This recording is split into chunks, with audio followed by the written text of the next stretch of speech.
Previously on Fear the Walking Dead. She's Dakota's mom? That storyline is gonna go so far after this. He says, I'm right here. We got that kind of reference to episode 1. Morgan in this episode completely exposes Virginia. Okay, it's time for the big show. You better do it, you know, because like I'm worried right here. I did this for you. And it's like, it's already over. Like, it's already over for you, Jenny. Oh, no, that's not true. That's not true. She starts running to everyone. I'm like, man, you're already done. Come on, man. Last time we listened to her, John ended up dead. Thank you, Dwight, for speaking for the fans. It means a lot. Hey guys, it's Dan, your host of TWD Reviews, and today I'm back for another video for Fear the Walking Dead. This is going to be doing my weekly review for this week's episode of Fear the Walking Dead Season 6. This is going to be for Season 6, Episode 10, called Handle with Care. They're here. We've got a breach. Where are the weapons? Please, I don't know. Okay guys, this is going to be doing a video for today. This one's going to be doing a video for Fear the Walking Dead. This one's going to be doing my weekly review for this week's episode of Fear the Walking Dead. This is going to be for Fear the Walking Dead Season 6, Episode 10, Handle with Care. So, guys, 6B, Fear the Walking Dead, continuing along, and honestly, even though there's a lot of mixed reactions about this episode, I am very excited to jump into this one. So, Fear the Walking Dead, Season 6, Episode 10, Handle with Care. So, obviously, you guys know, last week, I heavily enjoyed that episode. I thought that, honestly, damn near everything about it was really, really good, and I really enjoyed a lot of what they did there. Now, jumping into this one, obviously, we know that we're going to be getting to see a lot of Daniel. So, in this one, basically, we get to see Daniel in the opening scene, and I remember we saw, like, kind of like these, like, words that he's saying, and I'm just like, what's going on with Daniel? Like, this is some weird stuff here. And, you know, he's saying all these words like beach ball and this and this and that. And I remember I'm just like, okay, what's going on here? And I really like the opening scene, how everything kind of starts off calm. He's playing some music. He's, you know, like having, I believe it's like some punch with Morgan and stuff like that. Grace comes along. Just kind of a chill opening scene, which I really do like. And basically, you've got Strand that kind of shows up, and you've got, you know, kind of that whole thing going on there. So, Strand shows up with, you know, Sherry and them, and basically they are going to have to talk. They're going to have to kind of join, stuff like that. And I like it. It's a cool opening scene, and I like the vibe of it as they all kind of show up and stuff. And it's pretty cool to kind of see everyone together. So, we have the intro. We got Daniel for this intro, which I do like. I think this is pretty cool to see him for the intro this week. It's not my favorite intro in the world, but it's there. It's a pretty good intro in my opinion. And now, of course, the next scene we got is them in the community. We've got Daniel and stuff. And basically, we got the return of Skidmark, which I'm just like, oh, man. So, I love this scene. I love the way this is done, and I love the scene with Skidmark in particular, because we haven't seen, you know, Skidmark at all. We were, like, sitting there like, okay, where's Skidmark this entire time? So I like that. I think that's really cool, and I honestly do think that this scene was really cool, because you got Strand that talks to Daniel, right? And he's just like, yeah, we both played our games. And he's like, well, of course I'm the one that did the best, you know? But, and I will say, okay, this is the one time, and this is about damn near the only time I'm going to take Strand's side on this. I know. But I will say, yes, Strand's game worked better than Daniel's. I'm sorry, it did, because in the end, Daniel's plan, it didn't really go too far. But with Strand, he got the job done. He shot Jenny. He did that whole thing. So I do agree, but I do love the part when you got Daniel, it's like kind of smiling at Strand, right? And then when Strand's looking away, he's like,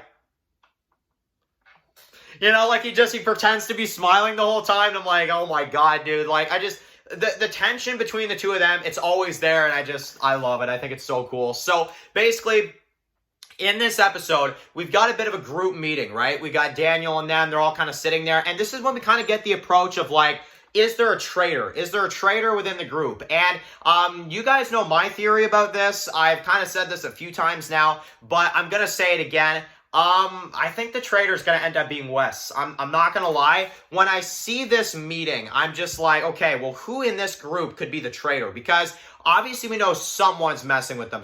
There's a traitor, you know, among them. That's for sure. But the only one that kind of makes sense to me, at least, is Wes, because he's a very big question mark. First of all, that's the big thing about him. And also, let's also mention the fact that the end is the beginning group, you got walkers on trees, and Wes is like painting trees all the time. He was blamed at the, tank town, with Jenny and stuff like that.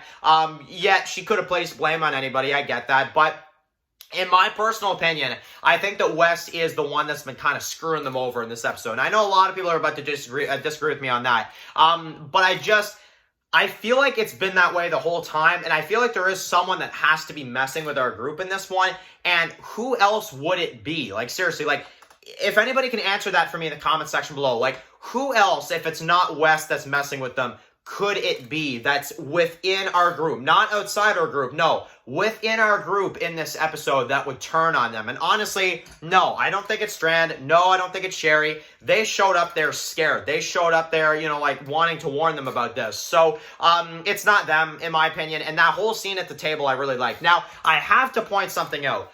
Why in the hell is Dakota there? Like, seriously, why is she there? Like, there's a flaw, okay? Yeah, some parts of the episode I really do like, but that's the one thing I have to point out. Why on earth is Dakota there? I mean, seriously, like, why is Dakota there? She shot John, and I have to say, I love the part when Dwight's just like, he mentions it to Dakota, that it's like, yeah, last time we talked to her, she killed John and all that kind of stuff. So, Team Dwight there, like, seriously, Team Dwight, what the hell is Dakota doing there? Someone answer that for me, because honestly, I watched that scene in the episode, and I genuinely think this episode's pretty good at some parts, but that's the one part that I'm like, I don't understand why they're keeping her around this long. So yeah. Now, of course, this is when we get the, the explosion in the back. We see that scene from the trailer. We got the walkers that start falling, and Dakota's like, oh, what are y'all looking at me for? And it's like, duh, you're a freaking traitor. Yeah, of course. Like, already, you shot John, you did all this stuff. Of course they're gonna look at you. They don't trust you, So that, yeah, it's just, yeah, of course they don't trust Dakota. But we've got the breach, we got the walkers that come in, and I really like some of these walkers here. The way that it looks visually, as you got the walkers that kind of come in, I love this stuff. I thought this was all really good. And I like the way they do this. Now, obviously, Strand is suspected by Daniel. Daniel suspects him. And we've got the scene where basically Strand is locked up. Now, let's discuss that. Now, of course, Morgan's off on a run. He goes to get stuff for Grace. I remember at this, old place. He takes the SWAT vehicle with him. And Daniel directs Grace to go somewhere, but apparently he directed her to the wrong spot. And it's kind of like this, moment where it's like, oh, Daniel's, kind of losing it. And then we see him lock Strand up, and he's like, I swear, Daniel, I don't know. And he points a gun towards him, and he's like, you have to eat soup for the rest of your life, this and that. He's, pointing a gun in his face, and you think for a second, you're like, is he about to shoot Strand? It's this season's been so crazy with the deaths lately that I'm like, oh my god, is he about to shoot Strand now, too? And it's like, okay, he's not, but for a minute there, I'm sitting there, I'm like, okay, what's going on here? Is Daniel seriously about to shoot him? And luckily he doesn't, because honestly, Strand, in my opinion, his character, especially after episode 9, I'm just like, man, I gotta see more of this Strand character. Honestly, Strand is potentially more interesting than he's ever been for me right now. I love what they're doing with him. So, he swears he doesn't know. Daniel takes that one piece out of his mouth and stuff like that. And, Daniel's kind of losing it in this episode a little bit. And we got the one scene where Morgan kind of comes back. You've got the scenes with Strand in the cell. And he's like, Daniel, did you really mean what you just, what you just said there and stuff like that? And it's this whole thing of Morgan's back. Where's Grace? I can't find her, stuff like that. Where's Grace? And Daniel directed her in one place, but then we find out that potentially Daniel's losing it because she's in a totally other location. Now, they meet up with Grace, of course, and you've got kind of that scene where, you can kind of tell, she's about to go into labor and stuff like that. And you've got Daniel that kind of looks like he's been losing it. He's said to go this place, and Charlie's like, no, you told us to go here. And you've got Morgan, and they're kind of confronting him about it. They're like, okay, why are the guns here instead of there? Dwight's like, no, I can back that up. No, they were here and this and that. And no, something's going on with Daniel. Something's not right here. And Morgan's questioning him. And he's like, you okay, Daniel? And stuff like that. I'm going to call this out. You guys can disagree with me all you want. Absolutely. You can disagree with me all you want. And you know what? I'm probably wrong by saying this. But I think someone's messing with Daniel. I think someone's making him look bad because they focus on it so much to where I'm like, no, I don't buy it. I don't. I've watched this episode twice now, and I'm like, someone's messing with him. I'm telling you, whoever this traitor is, which in my opinion, it's Wes. I think it's Wes. I'm telling you, someone is messing with Daniel to make him look bad to get the attention of whoever is the actual betrayer, the one that betrayed them. So I know it's a long shot. I think Wes is working with the End is the Beginning group. I'm telling you.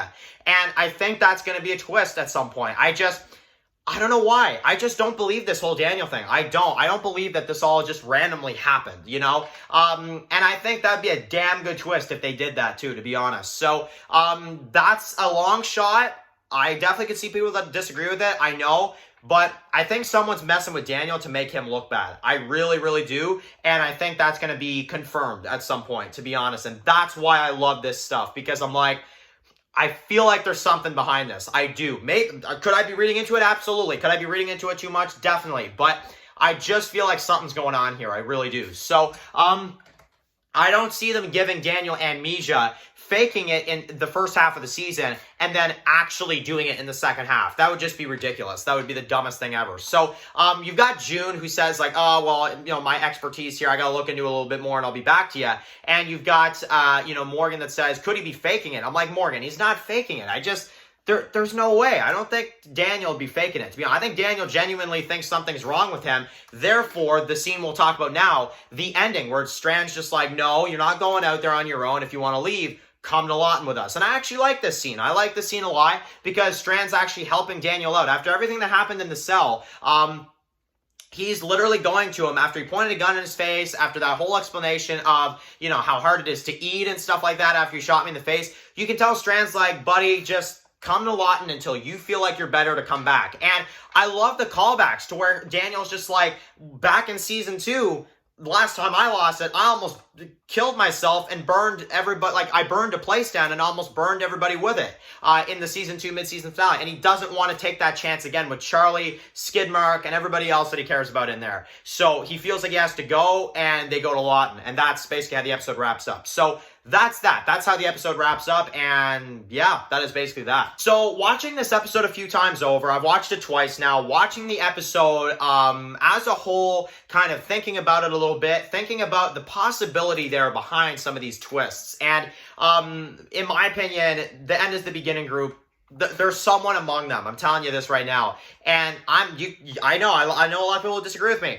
I think something's going on with Wes. I seriously do. And I think that's what felt off about him back in season 5.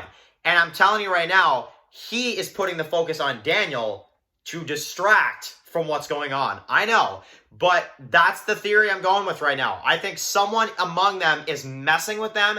And we're going to get that reveal. And it's going to be like, holy frick, Daniel wasn't losing it. No, Daniel wasn't losing it at all. He's totally fine right now. I'm telling you this right now, something happened. Something is messing around, with the group. Someone is messing around with the group, and it's going to make this episode even better, in my opinion, because I don't think this is all on Daniel. I'm sorry, I'm not buying it. Something feels off about it. So, in my opinion, this episode got a conversation going, had some cool Walker kills, had some interesting Daniel stuff. I like the callbacks. I like the Strand stuff. In retrospect, now that I've sat on the episode just for a little bit, I'm going to give it an 8 out of 10. I think it's good. I think it's a good episode. There's some stuff going on there I like. The End is the Beginning group, we could have seen a bit more. But again, we're going to see that next week. So I'm definitely ready for that. And that is my thoughts. 8 out of 10 for this week. Handle with care. Thought it was a pretty good episode. And yeah, that is my thoughts overall. So anyway, guys, thank you guys for watching this video. Write your comments in the comment section below. If you guys are new here, click to subscribe and don't miss any of my videos for Fear the Walking Dead. Follow Dan's Walking Reviews on Instagram, guys. And of course, I'll see you guys really soon for another video for Fear the Walking Dead. Enjoy the rest of your day, guys. And peace out.